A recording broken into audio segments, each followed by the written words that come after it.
At first আপনাকে টাইমলাইনে একটি video আনতে হবে এবং ইমেজটিকে ড্র্যাগ করে ভিডিও ট্র্যাকের উপর রাখতে হবে। যেখান থেকে আপনি ইমেজটি মুভ করতে চান সেখানে আপনি টাইম মার্কারকে নিতে হবে। নাও মেক শিওর আপনি ইমেজটি টাইমলাইনে সিলেক্ট করেছেন। তারপরে ইন্সপেক্টরে যান। এখানে ট্রান্সফর্মের নিচে পজিশনের পাশে ডায়মন্ড ক্লিক করে একটি টাইম ফ্রেম তৈরি করুন। দেন পজিশন ভ্যালু চেঞ্জ করে ইমেজটিকে আপনার প্রয়োজনীয় জায়গায় নিতে হবে। ইন দিস কেস আমরা ইমেজটিকে স্ক্রিনের জাস্ট বাইরে রাখবো।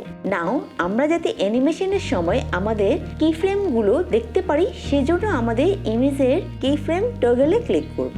এখন যেখানে আপনি আপনার ইমেজ মুভমেন্ট শেষ করতে চান সেখানে টাইম মার্কারকে নিয়ে যান। পজিশন ভ্যালু ড্র্যাগ করে ইমেজটির পজিশন আপনার ডিজায়ার্ড প্লেসে নিয়ে যান যেখানে সেকেন্ড কি ফ্রেম তৈরি হবে। নাও ফ্রম দ্য ভেরি বিগিনিং ক্লিপটা প্লে করে দেখি। আপনি যদি আপনার অ্যানিমেশনকে স্লোয়ার বা ফাস্টার করতে চান তাহলে আপনার সেকেন্ড কি ফ্রেমকে ভিডিও ক্লিপের আগে পিছে করে দেখতে পারেন। That's it on moving image.